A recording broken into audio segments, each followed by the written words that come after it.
Hello and welcome to the new video. ये video हमारी PMBY से रिलेटेड है। पीएमबीवाई में मेरे को बड़ी सारी वर्कर्स और बड़े सारे मैसेज आ रहे थे कि मैम, जब से हमारा facial recognition through poster tracker आया है तो हमें फॉर्म भरने में थोड़ी सी दिक्कत आ रही है, यहाँ पे थोड़ी सी प्रॉब्लम आ रही है। तो मैं भी, मेरे पास चूँकि अभी नई कोई थी नहीं प्रेगनेंसी, तो फर्स्ट प्रेगनेंसी है नहीं मेरे पास। एंड फर्स्ट क्या, मेरे पास तो इस टाइम कोई भी प्रेग्नेंट लेडी नहीं है, और उसके बाद मेरे पास कोई जो है वो फर्स्ट इशू नहीं था।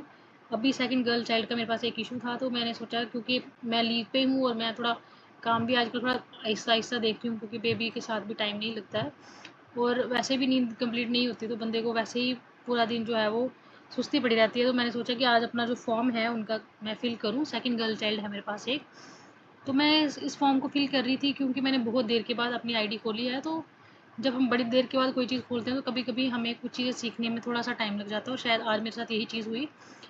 तो मैं आप लोगों को इसमें थोड़ा-सा बता देती हूँ। जैसे मैं ये सेकंड गर्ल चाइल्ड उनका फॉर्म फ़िल कर रही थी एज़ यूजुअल।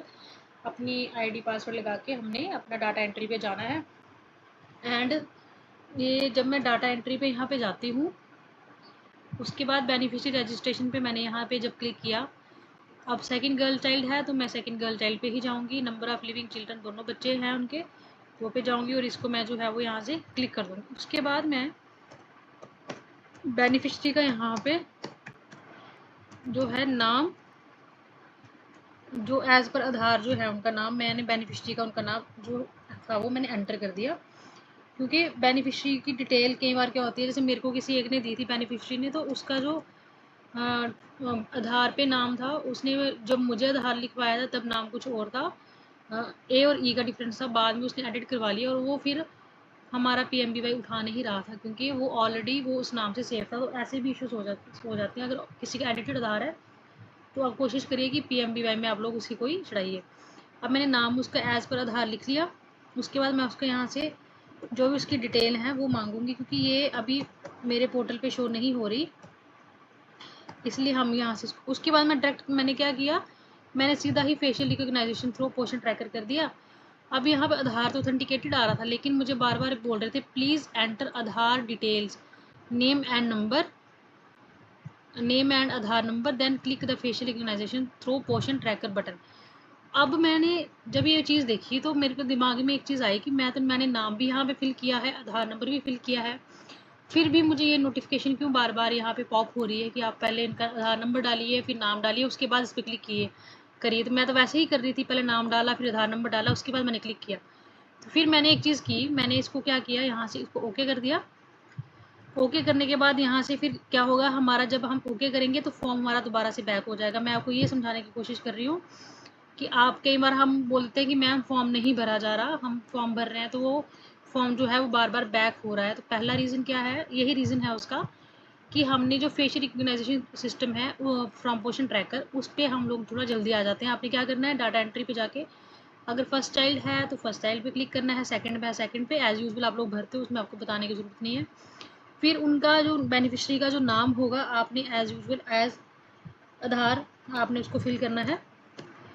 आधार कार्ड और फिल करने के बाद आप लोगों ने ये एक चीज़ याद रखिएगा, स्पेलिंग मिस्टेक नहीं होनी चाहिए। कई लोग ना स्पेलिंग मिस्टेक कर देते हैं, फर्स्ट लेटर को स्मॉल में कर देते हैं। इसके बाद इनकी आधार की डिटेल डाल के, अब मुझे इन बेनिफिशियरी का आधार ही जो है वो नंबर याद हो गया, क्योंकि मैंने इतनी बार ये कर दिया। अब यहाँ से मैं facial recognition through portion tracker पे पहले नहीं जाऊँगी, पहले मैं उनकी यहाँ से सारी डिटेल फिल करूँगी। मैं यहाँ से नहीं जाऊँगी उनके पोर्शन ट्रैकर पे, मैं उनकी डिटेल फिल करूँगी। जैसे यहाँ पे उनकी डेट ऑफ बर्थ जो होगी मैं उसको फिल करना है, डेट ऑफ बर्थ फिल करूँगी। इनकी है 15th ऑफ अप्रैल, तो यहाँ पे आ जाएगा 15th ऑफ अप्रैल। उसके बाद मैं यहाँ से जाऊँगी facial recognition through portion tracker. अब आया facial recognition through portion tracker has been done successfully through portion tracker.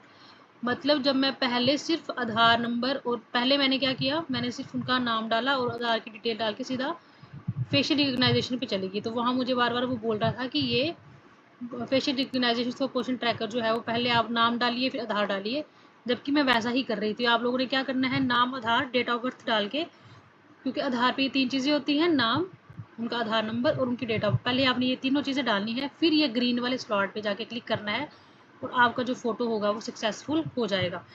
ये चीज़ आपको जो है वो आई थिंक समझ आ गई होगी कि आपने सिंपल क्या करना है, आधार की डिटेल्स भरनी है, फिर उसके बाद facial recognition through portion tracker पे आपने जाना है। बाकी हमने इसकी डिटेल्स एज़ यूजुअल सारी फिल करनी है जैसे हम लोग करते हैं।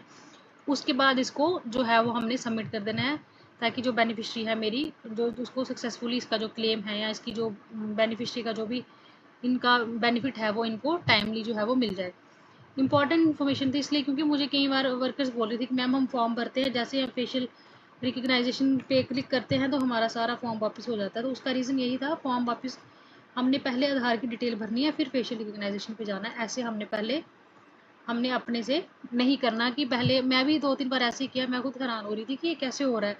मैं तो डिटेल सारी फिल कर रही हूँ, उसके बाद भी ये फ़ोन क्यों, ये उठा क्यों नहीं रहा ये पोर्टल। तो उसके बाद मैंने जब देखा कि यहाँ पे ये जो इन्फॉर्मेशन है, हमने पहले आधार नंबर, आधार कार्ड, उसके बाद हमने उनका जो भी हमारे पास उनकी इन्फॉर्मेशन होगी वो फिल करनी है। उसके बाद हमने इसको यहाँ से सबमिट करना है, फिर ये हमारा पोर्शन ट्रैकर सक्सेसफुल हो जाएगा। अब हमने बात करनी है अगली वीडियो मैसेजेस वाली, जो हमने बात की थी मैडम से। उनको शायद हमारी ये जो प्रॉब्लम है वो समझ नहीं आ रही है कि क्या दिक्कत चल रही है वर्कर्स को।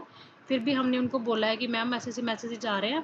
तो मैंने आपको एक सोल्यूशन भी बताया था कि आप लोग रिकैप्चर करिए फ़ोटो को, अगर उसके बाद भी ये चीज़ आ रही है तो फिर हम आगे इसके बारे में बात करेंगे। और जितने भी वर्कर्स हैं प्लीज़ आप लोग इनको, मेरी वीडियोज़ अगर आपको अच्छी लग रही होंगी तो आप लोग बाकी वर्कर्स से भी शेयर करें, ताकि वो भी जो हमारी प्रॉब्लम्स हैं उनका सोल्यूशन जो है उनको टाइमली जो है मिल सके। सो तब तक के लिए take care, thank you and bye.